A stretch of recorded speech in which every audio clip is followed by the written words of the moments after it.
Come in. Welcome. I'm E.G. Marshall. What is your pleasure this time?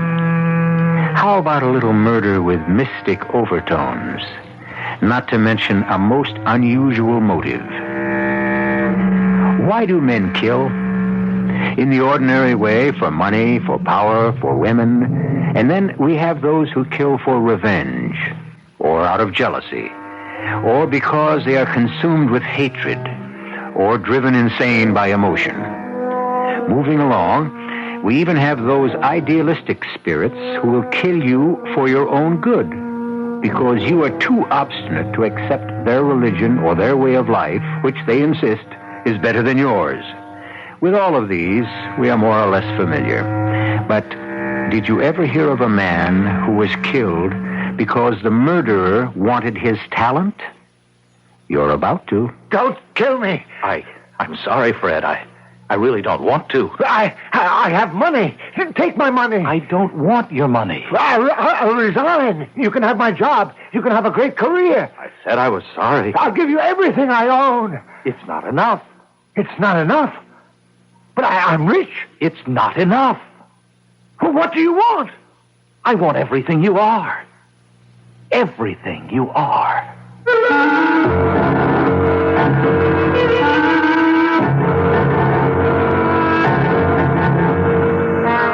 Our mystery drama, A Death of Kings, was written especially for the Mystery Theater by Sam Dan and stars Mercedes McCambridge.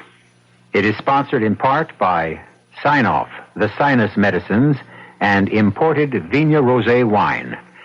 I'll be back shortly with Act One.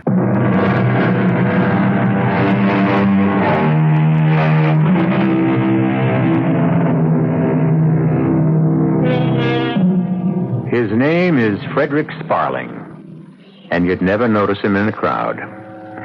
He's not much to look at, middle-aged, stoop-shouldered, nearsighted. He spends his days in a science laboratory at one of our great state universities, teaching serious, younger versions of himself, men and women who in 20 years will become what he is now. Of the estimated 3 billion people who inhabit this planet, less than 1,000 would possess even a glimmer of an understanding of what he's talking about. It's an almost metaphysical mixture of physics, chemistry, mathematics, and biology. Well, that's how he spends his days, lecturing. However, he spends his nights listening to a lecture. And it's usually a variation on the same theme. Well, the suspense is over. Not that there ever was any. We knew all along Clontarf would be made head of the department. Well, Emma, after all... After all what? The second time in 12 years you've been passed over. But that's you. Good old patient, plodding Frederick Sparling. Nobody ever has to worry about fearful Freddy. He won't get mad. He won't quit. Go ahead. Use him. Abuse him. Now, my dear, I'm not aware that I've been used or abused. Indeed, in the department, everyone is the soul of courtesy. To promote Clontarf, who doesn't have half your seniority. Emma, dear, seniority isn't everything. Oh, no? No, of course not. Well, then, this must be something new. Let's see. In the early days, you said you were passed over because you had no seniority. And now that you have more than anybody else, suddenly seniority doesn't matter. Emma, it's complicated. No, it isn't. It's very simple.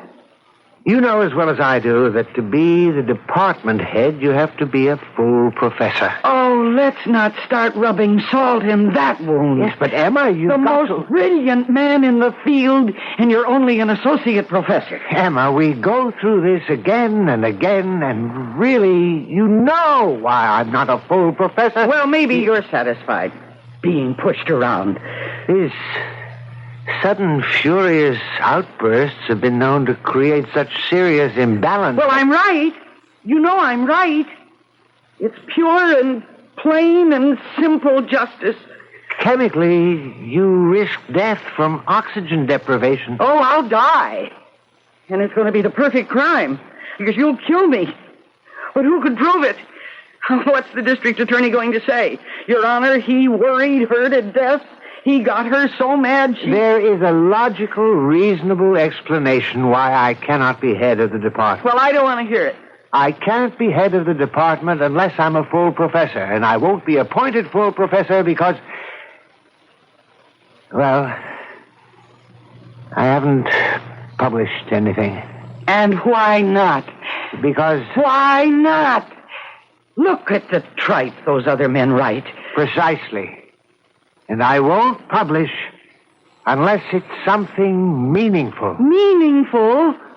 Why, the work you're doing... I refuse to publish, to set forth certain... Why? Why? I'll tell you why. I've been conducting experiments that I would never say this except in the privacy of my own home and to my own wife. I realize how this might sound to strangers. But I am now at a point where I have gone beyond the limits of present scientific knowledge. Well, aren't you going to say anything? What do you want me to say? I know how that must sound, as if I'm insane. How can any man presume to say that he knows more than... If it's true, why shouldn't he say it? Is it true? Yes. Yes, I'm afraid it's true. You're afraid? Why are you afraid? Because no man should know what I know. But you do know it. And that's why you should publish. No. No, never. I'm afraid that if I published what I know now, it could very well mean the end of the world. I don't care. What do you say? Oh, you scientist. You always talk like that. It's so ridiculous. The world goes on. Yes, but this... If you're afraid you can destroy the world, don't let that stop you. What good is the world to me? Or to you, the way things are now? You're becoming the laughingstock of the college, and I'm becoming a dowdy old hag. And I'm not even 40. Oh, now, my dear. Now, my dear, what? You're the world's most brilliant scientist. Oh, well, I wouldn't say that. Well, I'd say it. You should have recognition. You should be internationally famous. Well, there are people who know about me. Well, what about me? I want some fun in my life. Some excitement. I want to stop squeezing dollars and hoarding pennies. I want to meet interesting and important people. I want you to start publishing. Is it possible that you don't understand? I told you, if I were to publish my findings, it could very well mean the end of the world. Who cares? As long as you get credit for it.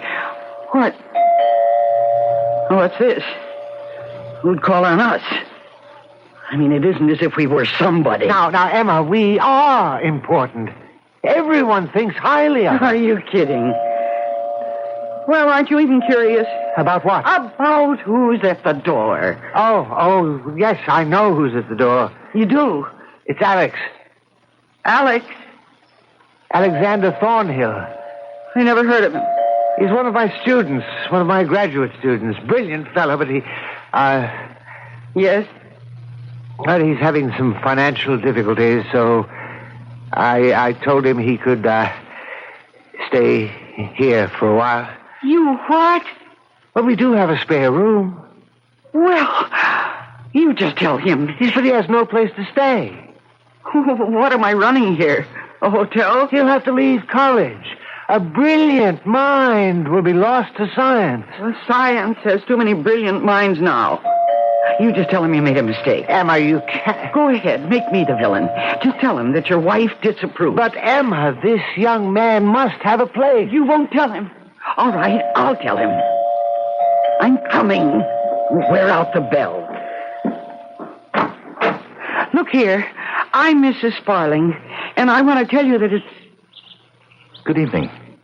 I'm so happy to meet you. It's A pleasure. I thought Dr. Sparling had told me all about you, but I see now he's really told me nothing. Is that Alex Thornhill, Emma? Yes, it's Alex, Professor. Won't you come in? Oh, thank you. Thank you so much. Emma? Mr. Alex Thornhill. Alex, my wife. How do you do? Have you had your supper? Frankly, no. Emma, we should have quite a bit of the roast left. Why don't you fix a bite for Alex while I see to the spare room?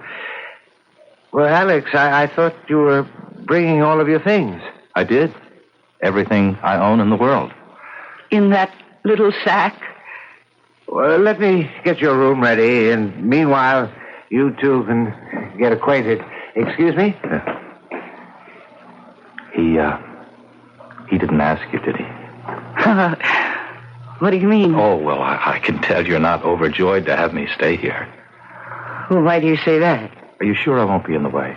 Why would you be in the way? Oh, I don't know. I had the feeling. No, actually, we have a big house here, and we should share it with, well, you must be hungry. I'm starved. I'm sorry, because I don't think you'll enjoy dinner. Oh, why not? Well, the professor has all kinds of quirky diet things. He has a peculiar nervous system. He can't have salt or spices or anything that's good, so we have a pretty tasteless cuisine around here. And besides, I'm a terrible cook. I admire women who can't cook. You do? Sure. Shows they've been putting their time to better use. Gee, I have the feeling that I've been standing in a peat bog for the past 15 years. Oh, why did I say that? Probably because it's true. Well, of course it's true, but that's no reason to blurt it out to a perfect stranger. Am I really a stranger? I don't know what's the matter with me. I met you just a couple of minutes ago, and here I am just about ready to tell you the story of my life. Oh, I'd love to hear it. Well, you probably know it. Fading, aging wife of an obscure professor. Oh, forget it. Do you take coffee or tea? May I call you Emma? If you can stand it. Emma happens to be my favorite name. How could Emma be anybody's favorite name? It has such a school teacher, maiden aunt sort of ring to it. Oh, no. Emma was the name of my favorite English queen. Emma? Yes, forget Elizabeth and Victoria. Emma was the most spectacular of them all. Oh, what a woman. Wife to 2 kings, mother of 2 kings, seductive, brilliant, wanton. Emma, the last great Saxon queen of England. And you remind me of Emma. You speak as if she were a friend of yours. There are times when I actually feel close to her. Now, for instance, do you suppose that you could be the reincarnation of Emma? Oh, that's impossible. Why? Every one of us is the reincarnation of someone else. Well, that's ridiculous. You can't be serious. I'm always serious. Well, don't let Fred hear you talk like that. Why not? What do you think the good Professor Sparling is really talking about in his advanced seminar? Reincarnation. You can't be serious. Fred, a believer in reincarnation? Oh, he wouldn't call it that. He hides it behind formulae and equations, but it's a form of reincarnation. Oh, I don't believe it. And his is purposeful reincarnation instead of the hit-and-miss haphazard thing that exists in nature. And I could be the reincarnation of Queen Emma? Oh, yes. How would you know? Come here. No, don't. Why? Because... Yes, because? Because he might come downstairs any minute. Really? Listen, I love my husband. Oh, do you? And besides, I hardly even know you. You know me. You knew me. Think back. No, I don't believe a word of what you're saying. I need you, Emma. I always needed you. What are you talking about? I wasted you last time. I didn't realize what you could do for me. You must be crazy. Are you listening to what you're saying? That was 1,000 years ago. I was ignorant. I was arrogant. I wanted to own the world, but I didn't know how. And what do you want with me? You're hardly more than a boy. I'm older than I look. Oh, please. And you're not as old as you look. Thank you. But I have a secret magic formula that can make you look younger, years younger. And what's that? Just come here. But You don't have to talk. Alex... Now, look at yourself. Look in the mirror. Look at your eyes, your face. If Fred finds out, it'll kill him. I know, my darling, but it's necessary for him to die in any event. Die? Fred has to die? Why? Why does he have to die? Because we shall be compelled to kill him. We have to kill Fred? Yes, my dearest Emma, but be still. I see you two are getting along famously. Well, your room is ready for you, Alex. Thank you. You know, Emma, darling, I was sure you'd approve of Alex. I was convinced you'd like him.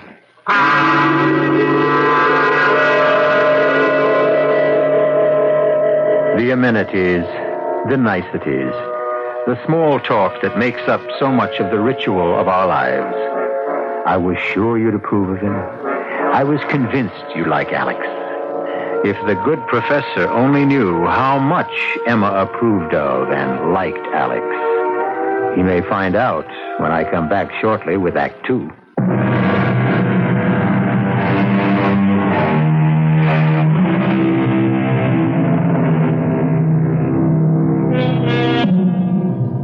I suppose it's the story of the world. True genius is often overlooked and must labor in obscurity while sham and fraud receive the rewards of the genuine article. However, as they say, virtue is its own reward, and it's usually enough for the truly virtuous. For Professor Frederick Sparling, enough is as good as a feast. He has his work, he has his wife, he has his home, and he even has his disciple. Can the true man of learning ask for more? That's him, my lady. Oh, there. Seize him! Seize him! No, pity me. Pity me, my lady. Pity? What has pity to do with the line of succession? Please, my lady, please. Out! Swords! Kill him! No! Kill him! Kill him! Kill him! Emma, my dear, wake up. Kill? What? Oh, what do you want? Wake up. What do you want? What's the matter? You were having a nightmare. I was. Oh, yes, I must have. Oh, it was so real. I know. You know. Until you became disturbed, it was... Oh, it must have been a splendid dream. I could hear what you were saying. What was I saying? Well, you seemed to be a famous namesake of yours, Emma of Normandy, who married first King Ethelred and then King Canute. Yes. Yes, that was the dream. Well, now, what could possibly cause you to have such a dream? Fred, how long is Alex going to stay with us? Well, I don't know. Why? Because I don't think it's a good idea. Well, I thought you liked Alex. I do. A young person about the house seems to make things more cheerful. A young person? It isn't as if we were ready for our Social Security. Well, we're matured, settled. Fred, how long do you want him to stay? Well, he practically pays his way. He makes himself useful about the house. He fixes things. Fred, please. I would rather that he left us. Why? What objection can you make against him?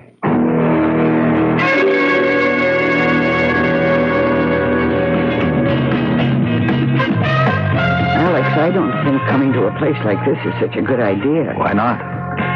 Well, really, we shouldn't be seen together. Who's going to see us?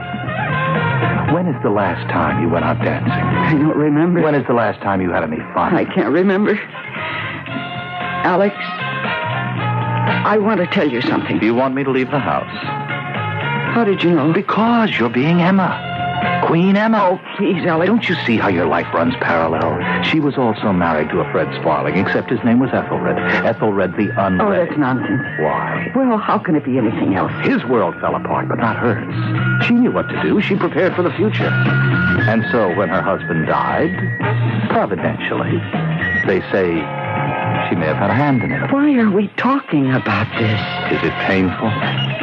People don't die. Oh, now I know you're crazy. The outer shell, the hull, the husk, that wears out. But what's inside can never be destroyed.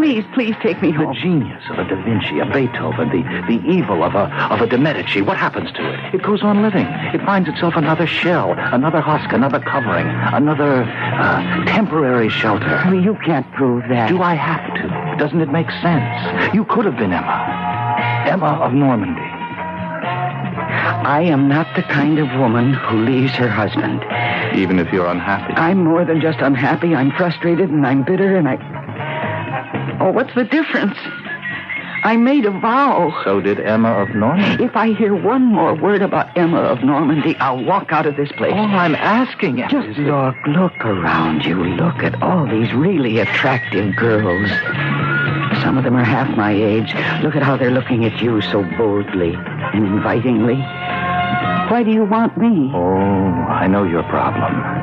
You're afraid this is just a lark for me. And when it's over, I'll walk out on you. Well, won't you? No, I couldn't.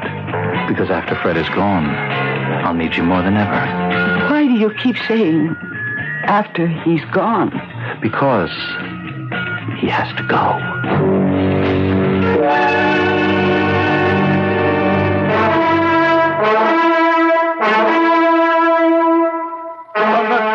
King Ethelred, I demand the surrender of the castle and the abdication of the throne.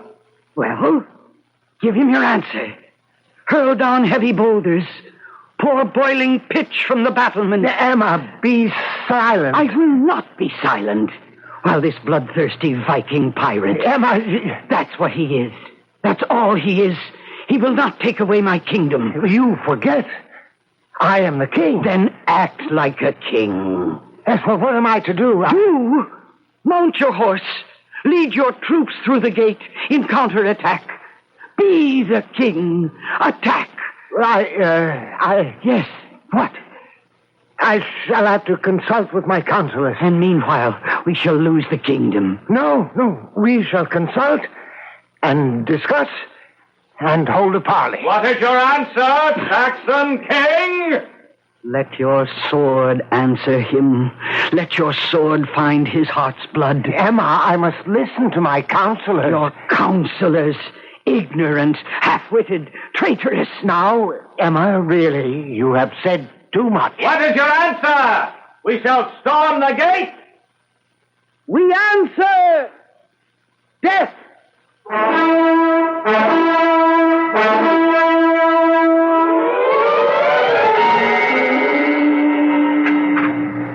But, my dear Emma, one simply does not make a sharp 180-degree turn and just change the direction of one's life. Well, one does, if one's life depends on it. Emma, my dear, I think you put some salt into the soup. Oh, Fred, we have to break out of here. This house. But this house is our home. It's our castle. Don't say castle. But we simply cannot pick up and leave. Why not? Well, for one thing, I would have to consult with some people. Consult? Why? Whose business is it but ours? And I want you to stop teaching. Stop teaching? How could I do that? It's very simple. Just resign. I'll type the letter for you. What would I do to earn a living? You could write.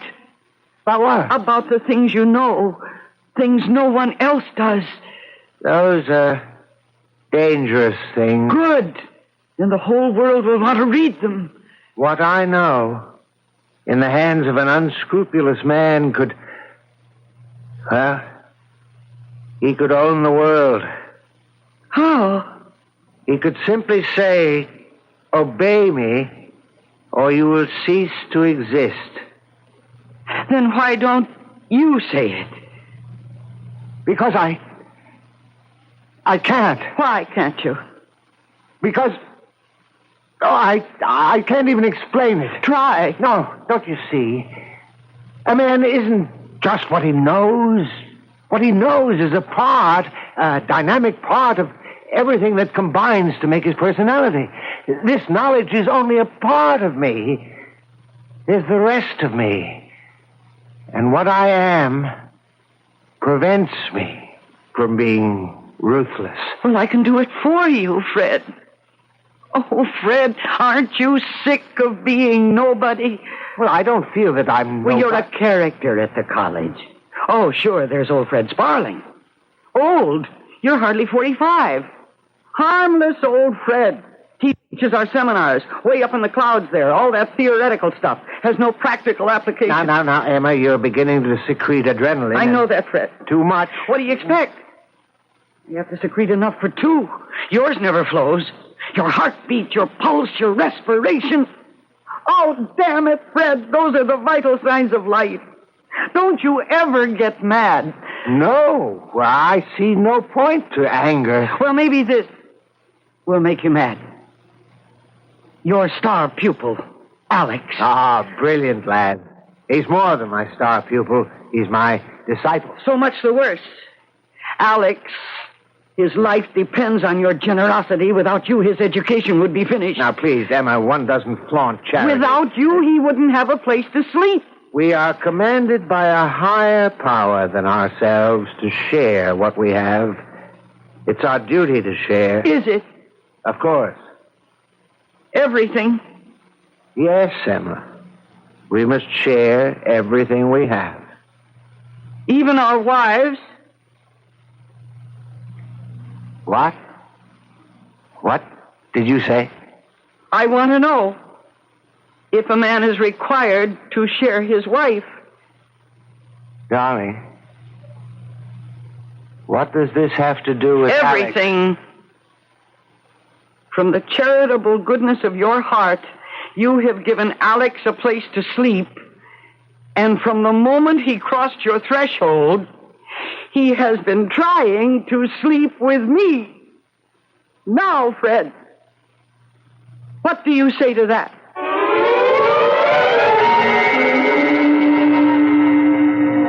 There are an infinite number of replies a man can make when his wife says what we just heard Emma say. I'll kill him. Or he could say, I'll congratulate him. He could say, well, that's gratitude.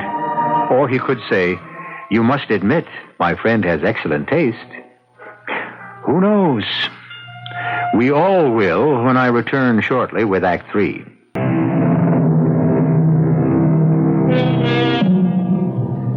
While certain primitive tribes consider women as communal property, and the greatest honor you can show a man is to accept his wife, this custom is not true of our own society. Or at least, we don't think so. Therefore, when Emma suggested to Fred that Alex was attempting to create what the French, who always have a charming name for these things, call a ménage à trois, Fred's first reaction was, Emma, my dear, I was aware of it. You were? You knew? Well, I'm a scientist. And what, after all, is science with observation? Observation and deduction. And you can just sit there and eat your soup. Well, why not? It's delicious soup. Alex is trying to get me to betray you. That's a charming, old-fashioned term. Oh, I can't believe we're having this conversation. Why? Because you're incredible. Would you feel better if I commanded Alex to leave the house? Well, you should do something. No. You should do something. Me? You should either discourage him or... Or what? Well, my dear, you lead him on. That's a lie. If you want him, Does it matter where you have him? Here or somewhere else? I want to do something about us. You keep telling me you can be the most powerful man in the world. Well, then how can I be satisfied just to be a dowdy, do-nothing, stay-at-home drudge? Emma, let me tell you that scientists labor in the darkness. Now and then, fate, providence, a higher power gives us a sudden, searing flash of insight. For a brief, awful moment, the curtain is drawn and the brilliant light of knowledge is burned into the soul. Perhaps it was a joke. A joke? A celestial joke to make that revelation to me. Perhaps it was known that I couldn't use it.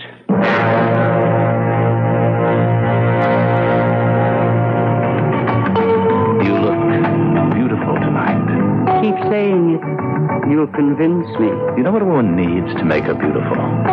She has to be secure in the knowledge that a man loves her. I always knew that Fred loved me. He doesn't count. I said a man.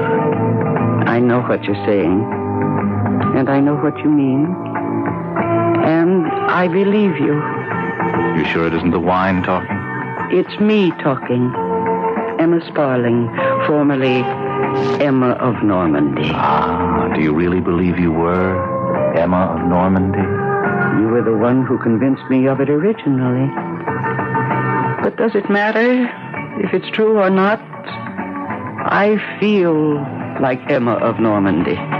Then you know what we have to do with Fred. Leave him. Break out of here. That's right. We can go anywhere in the world. Anywhere you say. Wonderful. Now, could I ask a question? Money. What do we do for money? Like the pirates of old, we will demand tribute, pay, or be destroyed. How can that be arranged? Fred can do that for us. Fred? That part of Fred that knows how to do it.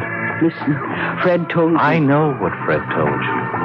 I know Fred's problem. His moral, his ethical, his personal problem. He refuses to use the knowledge that would give him one favor I seek, but I can't. How? How will you get it?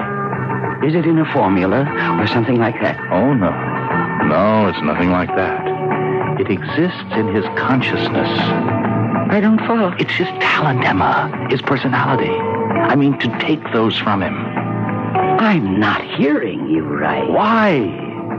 We can transplant a heart from one body to another, a kidney, other organs. Why not a talent transplant? But talent is what? It's a quality. People have it. It exists. It can be removed. How do you know? Fred told me. Fred showed me. He showed you? Yes, in the lab. On animals. Oh, I don't believe it. Listen, we have made vicious dogs out of calm dogs, smart dogs out of stupid dogs, and the other way around. But that's unbelievable. The mentality, the personality. He knows how to isolate those forces and transplant them. How? By surgery? How could you ever perform an operation? It's psychic surgery. I don't believe it. What will happen to Fred after you? He'll be dead. But that's murder. That's freedom. Freedom for you and me. He's a fool. He has unbelievable powers. This psychic surgery is the least of them. He could rule the world. He has scruples. I have no scruples. Now, what do you say? I say, when?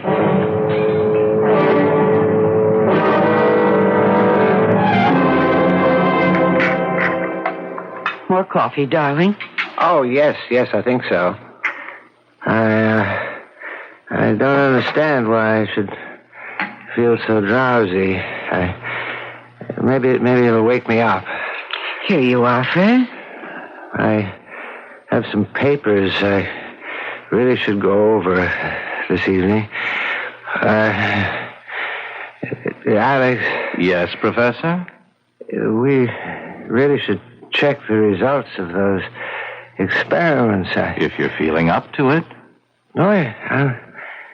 I'll be perfectly all right as soon as I finish this coffee and, he's out. Yes, but a bit too deeply. You put too much of that. What should we do? It's all right. He'll come around. We only need him to be semi-conscious. How are you going to... Hand me those needles. No. One at a time. All right. Now, cut away his sleeve. Yes. Yeah. All right, careful. Good. Now, swab his arm with the alcohol. And let me just plunge home there. Alex, I'm frightened. Oh, please, it's too late now. Hand me the needle on the other end of that wire. Is it like a blood transfusion? No. How can it be a blood transfusion? It's not a tube, it's a wire. Here, swab my arm with alcohol. Yes. And hand me the needle. Be careful. I know how to do this. And you told me that Fred will be dead afterwards. Won't the police Don't worry, the doctor will see only natural causes. Heart failure, shock, no way to prove murder. Now, get that little box that I hid on the shelf, quickly. Emma. Emma. He's coming too. Don't worry about it. When this is over, I'll be unconscious. Do you remember what you have to do? Emma. He's waking up. No. He's just coming around to where I want him. What do you have to do afterward? I have to remove the needles and take the box, everything we used, and hide them in the attic. Yes. Then I call the doctor because both of you will be unconscious. You will tell the doctor that we collapsed. Yes, that's right. And that's all you'll do until I become conscious again. Yes. Now, how long will that take? A day, 2 days. Alex. Oh. Alex. What are you doing? I think you know, Fred. No, don't. No, Alex. Turn up the volume, Emma. What? The middle knob on the box, the middle knob, that one. Yes. Turn it up. Emma, don't. Turn it. It won't do you any good, Alex. Don't kill me. Emma. Alex, maybe... It's too late. You have done it for nothing. For nothing. Higher, Emma. Higher. Alex, I'm frightened. Oh, for nothing. You're killing me for nothing. It's working. Already I feel something. I see something. I know something. Oh, good Lord. What I see. What I know. Nothing. It's for nothing. You knew this, and you didn't use it. I'll rule the world. No.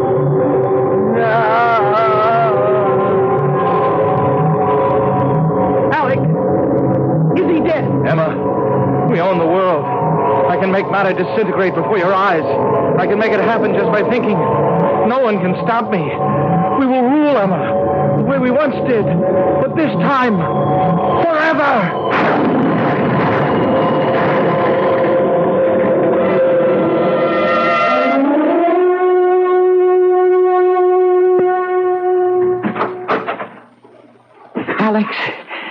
Alex, darling. What? You're coming out of it. Oh, Alex, speak to me. Oh, Emma. Emma. Your voice. It's so different. Yet so familiar. Well, is everything, all right? Oh, yes, darling, yes. The doctor came after you fell unconscious. Yes? Yes, and I did everything you told me. I hid the apparatus, and I said that you two had just collapsed at the table. And the doctor and the police had a fine time with all that. Emma. But it's over now. And no one suspects. We did it, my darling, we did it. And now, let's live. Emma. Here, I brought you a cup of coffee. Come on, drink it, you'll feel better. And then I'll prepare you some dinner. Thank you, dear. Thank you. Oh. What is it? Oh, sugar. You put sugar in this. You know I can't tolerate sugar. Alex. I mean, how many years have you cooked for me, dear? No sugar, no spices. I have a very delicate metabolism. Alex, what are you saying? Oh, I must get up. I must get to the laboratory. No, we're leaving. We're going to be rich. What are you saying, my dear? Whatever gave you such... You're not Alex. Well, of course I'm Alex. But you're talking like Fred. Well, I must talk like Fred, and think like Fred, and act like Fred. But you said if you transplanted his talent... Well, yes, I have his talent, but I also have his personality. You see, I am Fred. Oh, no. We'll be happy here, Emma, very happy with our work, our home. What more could we ask, Emma? You call yourself a king. A king. What are you saying? You are a fool and a coward. Emma. I never want to see you again. I'm going to him. Let go of me. No, Emma, no. I must take you to a doctor. I want the pirates. The Viking pirates. We could rule the world. Yes, dear, I understand. Now, I'll take you to the doctor and you'll feel better. Help me find my Viking pirates. Yes, dear. Of course I'll help you.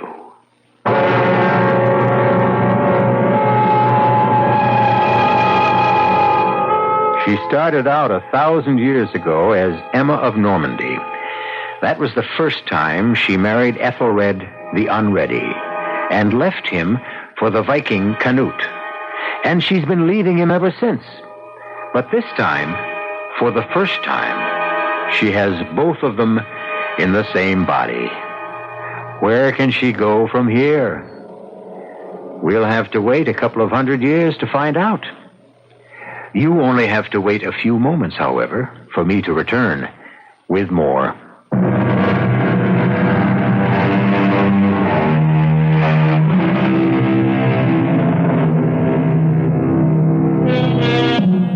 A poet says, inside us all faintly echo the softest notes of a forgotten melody. Where did we once hear it? And when did we sing it? Sometimes in the absolute loneliness of the darkest night, there is a whisper. Is it a vagrant breeze? Or someone calling out, reaching out from the bottomless well of the past and saying, remember me? Once I was you. But perhaps things are best left the way they are. Perhaps there are things best not remembered. Our cast included Mercedes McCambridge, William Redfield, and Robert Dryden. The entire production was under the direction of Hyman Brown. And now, a preview of our next tale. I'm sorry, son, I didn't understand. Those were the 6 words. Sorry for what? For remembering me. I wouldn't expect her to forget immediately, of course. That would be unreasonable. But as soon as possible, put me out of her mind. My life on earth was over. I'm sure she meant well, your mother. After you're here a while, you'll realize that everybody doesn't mean well, and quite often does a lot of harm. But your mother loved you. Then why not leave me alone to enjoy myself? Why wake up in the middle of the night to remember how handsome I looked the day I graduated from dental college? So inconsiderate. Why was it inconsiderate? Because, my dear fellow, if she kept it up long enough, I'd have to stop whatever I was doing and go visit her. Visit her? How could you do that? How? As a ghost, of course. Radio Mystery Theater was sponsored in part by Buick Motor Division. This is E.G. Marshall inviting you to return to our Mystery Theater for another adventure in the macabre. Until next time, pleasant dreams.